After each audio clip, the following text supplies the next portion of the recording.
Salut à vous chers auditeurs et merci de nous retrouver dans le cadre de notre programme d'édification et de partage sur les antennes de la fréquence du corps de Christ. Et bien sûr, nous rendons grâce à l'Éternel pour vos vies qui ont été encore précieuses à ses yeux et qui, cette semaine, certainement manifesteront la gloire de notre Seigneur Jésus-Christ. Dans le cadre de notre édition de partage en cette semaine, nous allons revenir sur une question qui, jadis, semblait être la joie des chrétiens et qui constituait une réflexion importante dans les moments d'évangélisation. Une question que l'on posait à tous ceux-là qui ne connaissaient pas le Seigneur, on leur demandait, et on demande encore dans certains cas, où passeras-tu l'éternité? Une question qui malheureusement semble ne plus être d'actualité dans les communautés chrétiennes et même dans nos actions d'évangélisation. Nous avons parfois beaucoup plus concentré notre évangélisation exclusivement sur les avantages que nous confère le salut, mais très peu sur l'issue de la vie de l'homme après sa mort et même après l'enlèvement. Pourtant, la Bible nous dit, il est donné à l'homme de mourir une fois, après quoi vient le jugement. La Bible nous fait, dans plusieurs portions de la parole de Dieu, référence à l'éternité. Qu'est-ce que c'est que l'éternité? Que comprendre lorsque la Bible parle de l'éternité? Est-ce une vie de quelques années? Est-ce une vie étendue à l'infini? Comment accéder à l'éternité? Et même quand on parle de l'éternité, quelle sera la fin de celui qui aura connu le Seigneur et la fin de celui qui n'aura pas connu le Seigneur? Autant de questions autour desquelles nous essaierons d'apporter des réponses en cette semaine avec notre invité, l'évangéliste Élie Bertrand Tchabda, que j'accueille avec beaucoup de joie. Bonjour à vous et bienvenue. Bonjour à tous les auditeurs, les nombreux et milliers d'auditeurs des radios Bonne Nouvelle qui, pour les uns, vaquent à leur occupation après des 10 week-ends. Je crois, pour ma part, que le Seigneur dirigera les vies et dans chacune des personnes qui sortent et les gens qui sortent maintenant à la maison et ceux qui sont dans leur véhicule, pour tous ceux qui vaquent à l'occupation en cette début de semaine. J'ai prié que le Seigneur nous dirige durant ce moment-ci pour nous bénir les uns les autres pendant que nous allons passer ces merveilleux moments sur Radio Bonne Nouvelle. Évangéliste Élie Bertrand, où passeras-tu l'éternité? On se rappelle, pour certains dans les moments d'évangélisation, c'est une question qui revenait toujours. Où passeras-tu l'éternité? S'il t'arrive de quitter le monde aujourd'hui, où passeras-tu l'éternité? Mais c'est une question qu'on pose de moins en moins aujourd'hui. Absolument, parce qu'en réalité, beaucoup de choses sont passées dans le monde et on a retrouvé cela dans l'église. Il y a beaucoup de standards en réalité qui sont présentés. Beaucoup de choses, on a hérité beaucoup de choses au milieu de l'église et ça pousse à faire, en fin de compte, qu'on quitte le standard. Et ces standards, la question dont le sujet nous est présenté aujourd'hui est d'une actualité et en même temps dans un passé récent, comme vous le signifiez effectivement dans votre propos introductif, que les chrétiens effectivement et ceux qui étaient jadis versés dans l'évangélisation, c'était la question fac d'où découlaient toutes les autres questions, parce qu'en réalité la question posée devrait pousser tous les chrétiens et les non-chrétiens à penser à leur vie future, parce que lorsqu'on parle de l'éternité, c'est là le futur après le temps passé sous le soleil. Donc en réalité, si la question est posée maintenant et qu'on a de réactualiser une question qui jadis était supposée poser et que les chrétiens devaient le faire, c'est parce qu'en réalité, depuis un certain temps, on a hérité des standards, on est versé dans une certaine séduction assez subtile que nous allons examiner au travers des Écritures, en fait, que dans ce moment d'endormissement ou bien encore d'assouplissement, on devrait perdre de vue les choses de l'éternité. Perdre de vue les choses de l'éternité, on aura l'occasion justement de revenir sur ce qui a amené aujourd'hui l'Église, par exemple, à exclure cette préoccupation de la vie de plusieurs chrétiens, parce qu'on a le sentiment aujourd'hui quand même que les chrétiens vivent comme si ils ne devraient pas quitter la terre. En réalité, le Seigneur lui-même avait donné beaucoup des exhortations relatives par rapport à l'éternité. Parce que nous sommes sans oublier que dans le livre des Jean, par exemple au chapitre 14, verset 1, le Seigneur Jésus-Christ a dit à ses disciples que croyez en Dieu, que votre cœur ne se trouble point. Quand le Seigneur dit que votre cœur ne se trouble point, ça suppose qu'il y a des situations qui pourraient troubler le cœur des disciples.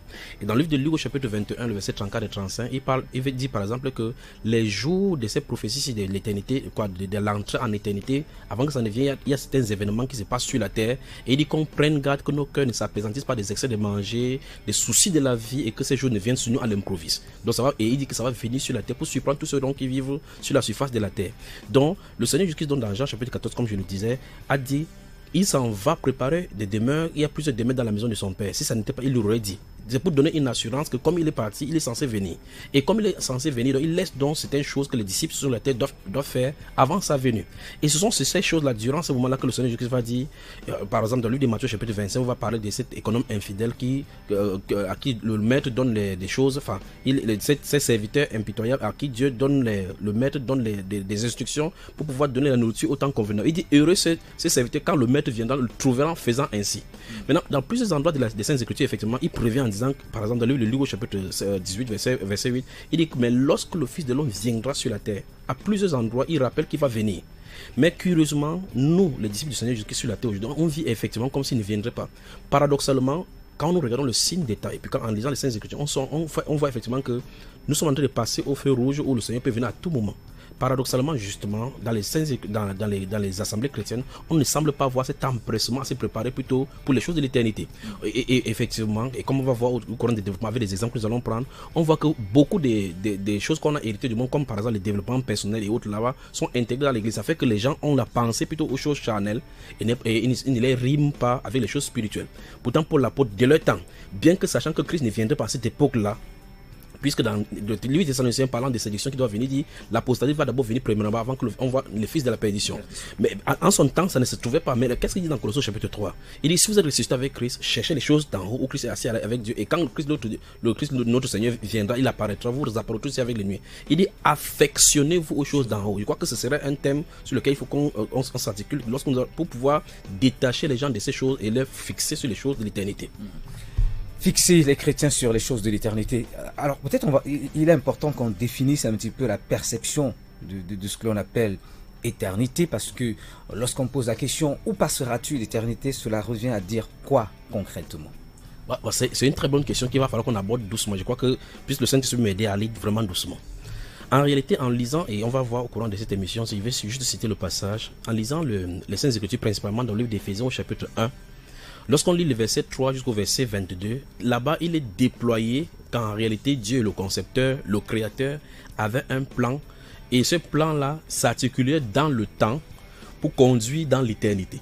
Donc, si on regarde par rapport à l'étymologie même de son propre nom, c'est celui qui est éternel. Et quand on parle d'éternité, c'est en contraste avec le temporel. C'est-à-dire que dans les Saintes Écritures définissent que tout sous le soleil a un temps. Donc, lorsqu'on est en dessous du soleil, tout est soumis au temps.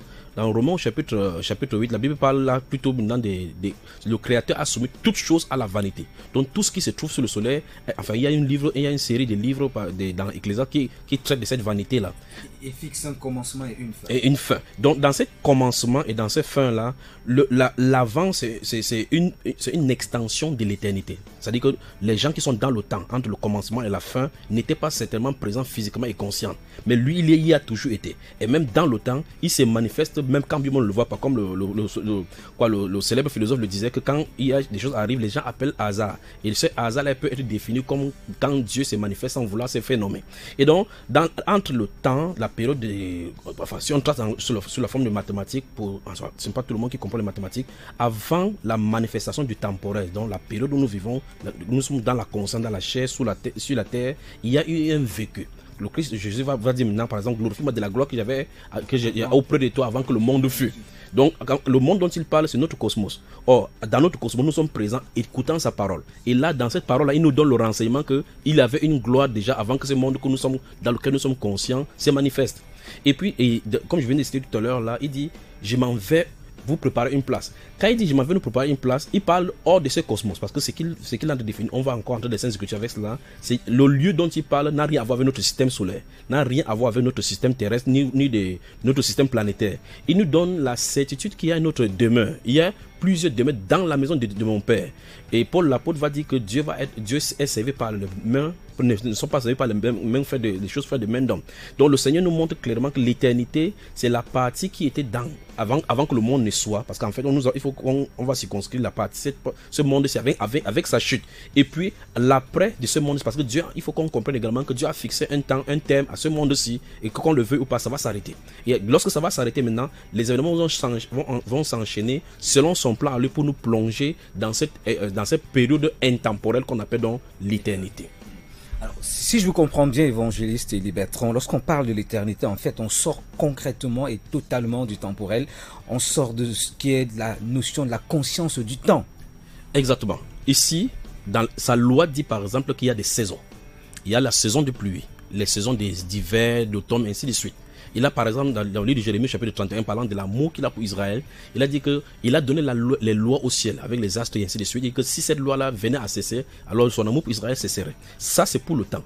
La Bible déclare dans le livre des psaumes qu'il a donné la lune, les luminaires pour marquer des temps, pour qu'on puisse avoir les distinctions entre les temps. C'est donc pour cela que nous avons, en disant, il y a 1 mois, 2 mois, 3 mois, 1 an, c'est avec le temps, parce que nous fonctionnons dans le temps. Et effectivement, sous le soleil, effectivement, on voit que tout fonctionne en fonction de cette règle du temps. En fait, nous naissons. Nous avons, pour qu'on puisse se concevoir, il y a des règles par rapport à la conception des gamètes dans le ventre. Il y a une durée qui est fixée dans le ventre. Si un enfant veut sortir avant 7 mois, on dit que c'est un prématuré. On va faire tout et tout pour le maintenir là-dedans parce qu'on sait que le temps pour lui n'est pas fait pour sortir. Lorsqu'il arrive 9 mois, il ne veut pas sortir. On lui dit, mon chéri, tu dois sortir là-bas parce que le temps est arrivé que tu dois sortir. Donc on voit clairement que nous sortons ici et nous travaillons, qu'on le veut ou pas, qu'on l'admet autant, avec la conscience du temps. Ça veut dire que quand vous sortez le matin, avant d'aller dans votre travail, pour ceux qui nous écoutent ce matin, ceux qui vont dans leurs différentes occupations, ils sont réveillés à une certaine heure, parce qu'ils ont une heure à rattraper, ils doivent arriver à une heure. Cette conscience-ci, cette chose-ci de fait en étant conscient du temps et le temporel, tout fonctionne dans le temps, dans l'éternité, ça ne se trouve pas. Parce qu'il n'y a pas ni jour, ni nuit là-bas, ni conscience du temps, il n'y a pas de montre, on ne fonctionne pas en fonction des afternoon et des evening, ou bien des night, ou bien des nuits, ou bien quoi que ce soit. Donc, toute cette conscience que nous avons maintenant dans notre univers est liée au soleil, aux astres, telle que la loi que Dieu a donnée. Là-bas, c'est toute une autre loi que nous pourrons découvrir dans les Saintes Écritures. Toute une autre loi que nous aurons l'occasion de définir dans les Saintes Écritures. Et lorsque Dieu crée la terre, on dit il y eut un jour et il y eut une nuit. En fait, pour fixer un petit peu les limites du temps, mais vous l'avez évoqué, c'est très important. Avant cela, en fait, quand on parle d'avant l'existence de la terre, Dieu, lui, il existait et la Bible dit qu'il est de toute éternité.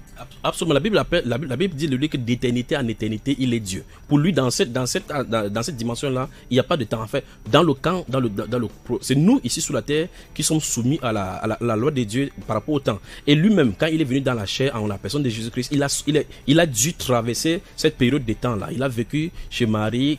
Imaginez le Créateur dans un corps humain en train de souffrir pendant des années pour attendre le moment où de la manifestation de sa gloire qui devait souffrir à la croix avant d'être érigé en souverain sacrificateur pour ceux qui croiraient en lui. Donc, quand le Seigneur a donné ses lois, lui-même il respecte ces lois-là. Mais je crois que ce serait bien que nous plongeons effectivement pour que les gens puissent comprendre effectivement, parce qu'en réalité, lorsqu'on n'est pas il y a des gens qui vivent effectivement sur la terre comme des bêtes. Ils ne veulent pas savoir ce qui se passe avant. D'autres personnes prennent des exemples en disant qui est déjà allé et déjà rentré. Pour les gens, pour certaines personnes, des groupes de personnes, ils croient qu'en réalité, lorsqu'on vit, après tout le monde passe, il n'y a rien à y voir. D'autres personnes prennent donc effectivement la religion comme étant l'opium du peuple. Mais nous sommes ici ce soir pour vous dire, en fait, il y a un signe dans les Saintes Écritures pour dire qu'on l'admet ou non. Le Seigneur Jésus-Christ a dit dans le livre des Jean, on aura l'occasion également de présenter, si vous lisez le livre des Jean au chapitre 5, de verset 17 à verset 14 principalement, jusqu'au verset 17, jusqu'au verset 25, la Bible déclare que l'heure vient, il dit ne vous étonnez pas, l'heure vient où les morts entendront la voix du Fils de l'homme, et tous ceux qui étaient dans le sépulcre en sortiront. C'est ce que le Seigneur Jésus dit. Donc, ça dit que le sépulcre, là où généralement on va construire, comme nous les humains, nous disons que nous allons nous allons accompagner quelqu'un dans sa dernière demeure. En réalité, la tombe n'est pas la dernière demeure de quiconque est sur la terre. Ce n'est qu'un passage entre la vie et l'au-delà. Donc, le Seigneur Jésus, par ses paroles, s'il dit, il va tonner et les morts ressusciteront. Il dit, les uns, ce seront pour le jugement, les autres, ce sera pour l'éternité. De l'autre côté, on va voir tout cela. Alors, au-delà de la Bible, il faut le reconnaître quand même, toutes les religions du monde ont une perception de l'éternité. Toutes les religions du monde ont une perception de la vie après la mort. Certains parlent de réincarnation, certains parlent pratiquement d'une disparition dans le néant. L'homme a quand même la pensée de l'éternité. Et le fait que ça soit un mystère et incompréhensible pour quelqu'un, parce que dans le cerveau humain, on ne peut même pas apprendre la chose. Ça fait de 35 que ce mystère s'y permet que certaines personnes vivent dans la peur. D'où certains athées ne veulent même pas entendre parler. Dans le cadre de la physique, on parle d'un certain trou noir où l'univers va à un moment donné disparaître à l'intérieur, absorbé dans ces grands trous noirs. Toutes ces choses-là, ce ne sont que des suppositions. En réalité, pour bien continuer dans cette direction-ci, il faut qu'on parvienne à définir le référentiel. Parce que selon un scientifique, s'il est physique, il va croire cela. Si quelqu'un est de l'autre côté de religion orientée, il va parler de la théorie de la réincarnation, il va s'en sortir. C'est pour les athées, ils ne savent pas dans quelle direction, dans quelle sauce être mangé. Mais la parole de Dieu est la vérité. Donc pour que quelqu'un sache de quoi il est question, il faut connaître qui est le créateur, qui a mis en place tous ces systèmes. En fait, même le simple atome, la conception de l'atome, que ce soit le modèle de Bohr ou les modèles plus complexes de quantum et de quantique, montre clairement qu'il y a quelqu'un d'intelligence derrière pour que tout se passe exactement dans cet enchaînement-ci sans faillir en rien. Il y a une conception, un concepteur derrière, pas les théories de Darwin dont les scientifiques en parlent. Cela dit, ceci pousserait chaque personne à se poser des questions vraiment sur l'existant. Ce sont des grands questionnements que même quand on est enfant, on parvient à commencer à poser. D'où est-ce qu'on vient? Qu'est-ce qu'on est censé faire? Et où est-ce qu'on va? Lorsqu'on est petit, normalement, ces questionnements nous viennent à l'esprit. Mais au fur et à mesure, les biais, avec les graisses des chevaux, avec la richesse, parvient à nous faire disparaître. Il y a un moment donné, on devient incrédule au point où on n'a plus de direction. Mais ce que veut dire à quelqu'un ce soir, c'est que qu'on soit dans la région orientale, qu'on soit athée, scientifique ou quoi que ce soit, qu'on l'admet ou non, ici, il n'y a pas besoin de foi pour la résurrection. Jésus-Christ a dit, notre Seigneur, qu'il va ressusciter les morts. Que quelqu'un ne croit pas à la résurrection des morts ou bien qu'il ne croit pas. Avant nous, aujourd'hui, les Sadducéens, eux, ils ne croyaient pas. Ils ne croyaient pas à la résurrection des morts ni à l'existence des esprits. Donc ça veut dire que ce n'est pas nouveau sur la terre. Mais quel qu'en soit le cas, le Seigneur Jésus a donné une preuve certaine en ce temps-là, en ressuscitant d'entre les morts. Il a donné des preuves à ses disciples. Et ils l'ont répliqué au courant des siècles. Et nous sommes encore des témoins relayant ces choses-là maintenant. C'est pour dire quoi? C'est que toute personne qui ne croit pas à l'éternité sera quand même ressuscitée. Toute personne qui ne croit pas à la résurrection, à l'existence de Jésus-Christ, sera ressuscitée et chacun sera jugé. Mais maintenant, alors que nous, on s'écoute maintenant et qu'on entend cette voix, on entend cette voix maintenant distillée, ça veut dire que chacun devrait se poser la question. Comme Pascal a dit, ça ne sert à rien de ne pas croire. Il faut mieux, vaut mieux croire parce qu'on ne sait pas ce qui va arriver là-bas. Mais ce n'est pas ce genre de croyance que Dieu veut. Dieu veut une croyance inébranlable en sa parole, que exactement comme si nous croyons, effectivement, comme s'il était là physiquement. Donc en réalité, il faut que les gens comprennent qu'il est question de ne pas adhérer dans des groupes. Il n'est pas question d'adhérer à des groupes ou bien avoir l'opinion de quelqu'un. Mais il faut avoir l'opinion de Dieu concernant sa vie parce que chacun se présentera seul à seul devant Dieu ce jour-là, ce grand jour du jugement. Chacun se présentera seul devant Dieu. Justement, on parlera un petit peu de l'issue et des conditions pour accéder à l'éternité. Et même, quelles sont les différentes issues? Parce que quand on parle d'éternité, certains pourraient croire qu'on parle juste d'une vie à l'infini.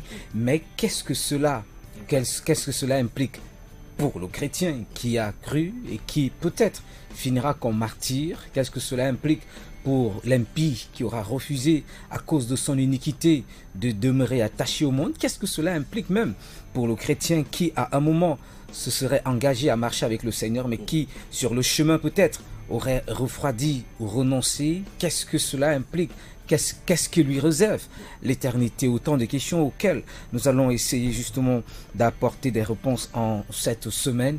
Et je rappelle, nous essayons de répondre à cette question: où passeras-tu l'éternité? C'est une question que nous nous posons encore ce matin et que nous posons à tous nos auditeurs. Où passerez-vous votre éternité? Auprès de Dieu ou loin de Dieu? Car justement, il est question d'aborder l'issue de l'éternité de l'homme. Lorsque on parle de l'éternité, je l'ai dit, on a beaucoup de religions qui abordent la question de plusieurs manières. On a les religions orientales qui ont une perception de l'éternité, et on a les religions même, l'islam qui a une perception de l'éternité, et on a le christianisme, je dirais la foi véritable en Jésus-Christ, qui présente, selon la parole de Dieu, une orientation de l'éternité. Oui. En fait, le Créateur a pris un homme, comme nous avons des scientifiques aujourd'hui, pour entrer dans un laboratoire de sagesse. Salomon, il lui a doté de l'onction de sagesse pour que celui-ci sonde des choses une à une. Il nous a légué les recherches scientifiques à l'issue de son écriture. Il a présenté son doctorat dans Ecclésiaste. Et dans Ecclésiaste, il nous donne un renseignement. Il dit, au verset 11 du chapitre 3, il dit: il fait toutes choses bonnes en son temps, parlant du Seigneur. Il fait toutes choses bonnes en son temps. Même il a mis dans leur cœur la pensée de l'éternité, bien que l'homme ne puisse pas saisir l'œuvre que Dieu fait du commencement jusqu'à la fin. Dans ce passage du chapitre 3, du verset 11 de Ecclésiaste, alors que nous sommes de tirer dans la première partie, la Bible nous dit que Dieu, c'est Salomon qui nous dit que Dieu a mis dans le cœur de l'homme la pensée de l'éternité. Ça veut dire que quoi? Dieu a déjà de façon élective mis des questionnements sur l'éternité, Ça veut dire que l'être humain a un cœur qui peut le pousser à commencer à se poser des questions, comme j'ai dit tout à l'heure, sur la vie de l'éternité. C'est quoi l'éternité? C'est ce que le Salomon nous montre ici. Il dit, quand bien même cet homme ne connaîtra pas, ne saura pas l'œuvre de Dieu, ne comprendra pas l'œuvre de Dieu du commencement jusqu'à la fin, parce que Dieu n'est pas obligé de se révéler tout son plan. Et on va voir au courant de ce que son plan par rapport à l'éternité, effectivement, a été progressif. Maintenant, c'est quand Salomon dit ici qu'il a mis dans leur cœur la pensée de l'éternité. Ça veut nous dire que concrètement, il veut nous dire que Dieu veut rappeler à l'homme que l'homme est censé aller dans l'éternité. Que l'homme ne doit pas penser seulement aux choses terrestres, penser. Effectivement, c'est ce qui est le cadre de ce livre d'Ecclésiaste, parce qu'il montre clairement, avant de faire sa géographie et puis son étude, il montre quand il a eu la richesse, il a eu des femmes, il s'est livré au cœur joie, tout ce que nous pourrons chercher aujourd'hui, comme il a expérimenté ça. Après, il a vu que tout est vanité. Mais à la conclusion de son livre, qu'est-ce qu'il dit? Il dit qu'on craint Dieu parce que Dieu amènera toutes choses en jugement. Donc au finish, il nous montre clairement que malgré qu'il y ait des morts ici sur la terre, malgré qu'il dise que le sage et le riche vont dans le même endroit, il finit par comprendre qu'en réalité, que quelqu'un craigne Dieu, c'est ce que tout homme doit faire dans son enseignement. Et par conséquent, il nous conduit droit dans l'éternité, et que tous les gens qui vivent sur la terre devront en répondre devant le Seigneur, de les actes, soit bien, soit mal. Et dans tout cela, nous allons essayer de balayer tout ça au courant des Écritures. Alors, on peut comprendre que lorsqu'on parle de l'éternité, selon la perception de la Bible, on a généralement dans le récit de Lazare, par exemple, dans le récit de Lazare, on a une perception de l'éternité qui nous est présentée. On a, c'est vrai, malheureusement, cela a donné naissance à une très mauvaise interprétation, parce que ça également, c'est un l'enseignement sur ce couloir intermédiaire dans lequel on pourrait rester afin d'arriver à l'éternité. Mais lorsqu'on parcourt ce récit du livre de Luc, qui nous parle de l'histoire du riche et de Lazare, il est présenté quand même justement deux réalités, à savoir une réalité assez complexe, mais aussi le sein d'Abraham. En réalité, voici pour c'est le récit de Luc chapitre 16 verset 19 à 31 dont vous me faites mention. C'est l'histoire de l'homme riche et de Lazare. C'est quand même curieux qu'en réalité, ce n'est pas une parabole. Parce que dans les paraboles, on ne cite pas de nom. C'est d'abord un fait qu'il faut d'abord souligner. C'est ici parce que les gens disent souvent la parabole du riche et de Lazare. On ne donne pas les noms des gens dans les paraboles. Quand sur les paraboles, on utilise les allégories. Ici, clairement, on a cité des noms. Ça veut dire que c'est une histoire qui a été vécue. Or, Jésus révèle cela pour nous donner un insight, une vie d'ensemble de ce qui se passe de l'autre côté.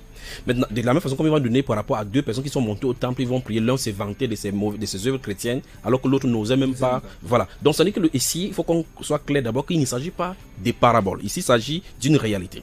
Alors, cette portion de l'écriture nous arrange d'abord par rapport à quelque chose. Pour les incrédules qui essaient de poser des questions en disant qui est déjà mort et revenu, et nous a donné des comptes rendus par rapport à ce qui s'y passe. Jésus était la preuve vivante qu'il est mort. Il est la résurrection. Il est allé dans ce jour de mort, il a sorti les saints d'antan, il les a fait entrer. Ça, c'était la preuve. Maintenant, voici une preuve donc claire pour montrer clairement qu'il y a deux régions. C'est-à-dire que quand la chose se termine ici, on crie au deuil, on fait la collation, ce n'est pas encore la fin. C'est le commencement de l'éternité. Et donc, dans ce livre, effectivement, du chapitre 16 de Luc, on voit clairement deux personnages, le riche. On nomme le riche tout simplement parce que la richesse, ça peut être n'importe qui. Et un Lazare, la Bible déclare que c'est un Lazare. Les deux avaient deux styles de vie différents. Leur style de vie était différent. Mais on s'intéresse maintenant. Donc, on a d'abord le vécu de ces deux personnages sur la terre. L'un était riche, il s'est livré à de l'opulence et à d'autres colportations qu'on puisse avoir sur la terre. L'autre, la Bible déclare que l'autre était devant sa porte, souhaitant même ne serait-ce que goûter même les mains qui tombaient à sa porte. Même les chiens même venaient encore, les chiens même ses ulcères. Mais intéressons-nous maintenant lorsqu'ils sont éteints. Et puis intéressons-nous maintenant sur les êtres humains qui sont sur la terre. Lorsqu'ils sont éteints, un soir, les deux ont fermé les yeux. Maintenant, le pauvre, on peut le jeter n'importe où. Parce qu'il est pauvre, parce que même sa tombe même est pauvre. Le riche, lui, on peut le mettre dans les cercueils, on va bien dire dans des muselets, en mettant des vestes en or, en sortant, on va mettre sous genre de pompes funèbres là-bas. Des cortèges avec tous les gens des riches, enfin les amis des riches sont des riches, ils vont venir là-bas, on dit, on a bien enterré ces messieurs. Mais laissez-moi vous dire que la réalité pour vous, c'est là où vous l'avez laissé là-bas dans la tombe. Mais ce riche que vous enterrez, cette personnage que vous enterrez, que vous aimez, cette personne que vous avez haï, son destin commence là-bas. Sa vraie vie commence là-bas. Le carnet de toute sa vie sera ouvert après cela. Et c'est la réalité donc qui a retrouvé ce monsieur, c'est le riche de l'autre côté. Maintenant, lorsque les rideaux sont fermés sur le temps, le rideau du temps s'est fermé, l'autre rideau de l'éternité s'est ouvert. Et on ouvre le Dieu de l'éternité. qui raconte l'histoire, parce que si ça avait été un autre prophète qui racontait, on va dire certainement il a entendu ça quelque part. C'est Dieu merci, c'est le Seigneur qui donne cette histoire. Et donc il nous dit que lorsque ça s'est terminé pour eux sur la terre, pendant que les gens mangeaient le maïs, d'autres prenaient le foléré, l'histoire se continuait de l'autre côté. Et pour le riche, il était question, on lui posait des questions. D'abord, les deux sont allés dans des régions différentes. La Bible déclare dans le livre de Luc, souvenez-vous pour ceux qui nous écoutent, c'est dans le livre de Luc chapitre 16, des versets 19 au verset 31. La Bible déclare que le riche mourut, il fut enterré. Et la Bible déclare que le pauvre est mort, il fut amené par les anges au sein d'Abraham. Ceci nous montre clairement que, en réalité, ce qu'on enterre n'est pas ce qui monte. Parce que les anges ne sont pas venus porter le corps physique. Parce que si vous allez dans sa tombe, vous allez voir, ce reste là-bas. La terre doit retourner à la terre. Mais elle est à partir de l'homme qui subsiste après le décès, après la cessation du souffle de vie, le Zoé que Dieu a donné, qui fait nous faire respirer. Lorsque ce riche-là et le pauvre ont fermé les yeux respectivement, l'un a été enterré. Le riche, on dit le riche a été enterré. Lui, on dit qu'on l'a enterré. Mais on dit du Lazare qu'il a été emporté dans le sein d'Abraham. Nous ne nous intéressons pas dans le sein d'Abraham pour le moment. Mais on va d'abord dans deux régions. La Bible déclare, depuis le séjour des morts, parlant du riche, il leva les yeux. Donc ça suppose que là où le riche se trouvait, c'était en bas, par rapport à là où le Lazare se trouvait, qui était en haut. Parce que si on lève les yeux, on a de regarder à partir du haut. Ça veut dire que le sein d'Abraham est en haut, le séjour des morts est en bas. Deuxième chose, il dit, il dit Père Abraham. Donc le type, il reconnaissait qu'Abraham était son père. Donc, et par contre, son style de vie n'était pas conforme au style de vie d'Abraham. Parce que Dieu, en bénissant tout ce qui devait sortir d'Abraham comme étoile, Dieu avait dit qu'Abraham devait apprendre à ses enfants et ses générations après lui à vivre d'après la loi de Dieu. Manifestement, celui-ci ne vivait pas d'après la loi de Dieu que Dieu avait donné à Abraham d'inculquer à ses enfants. Il dit Père Abraham. Il n'était pas étranger à Abraham, il dit Père Abraham. Abraham l'a aussi appelé fils.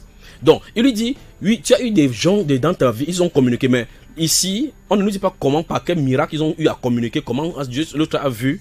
Mais le Seigneur nous expose que l'autre était en bas, l'autre était en haut, et Abraham lui parlait, il écoutait, il répondait. Il a dit que tu étais sur la terre. Donc ça veut dire qu'il nous donne clairement un renseignement, que la dimension dans laquelle il se trouve n'est plus sur la terre. Donc l'histoire ne se passe plus sur la terre. Et puis il nous dit, quand tu étais sur la terre, tu vivais des bonnes choses dans la vie maintenant. Lazare, lui, était de la même façon là-bas, mais il souffrait. Ici, là, il est ici maintenant, il console. Et toi, tu souffres. Deux choses encore sont dites ici, que le lieu qui est en haut, c'est le lieu de consolation et de repos. Et ce monsieur-là, dans le riche, a dit à Abraham que envoie Lazare, ne serait-ce que mettre une goutte d'eau sur ma lampe, parce que je souffre cruellement dans cette flamme. Dans le séjour des morts, il y a la flamme. On souffre cruellement. Dans le sein d'Abraham, on a le repos. Donc ça veut dire que chacun doit choisir effectivement quelle est sa destinée.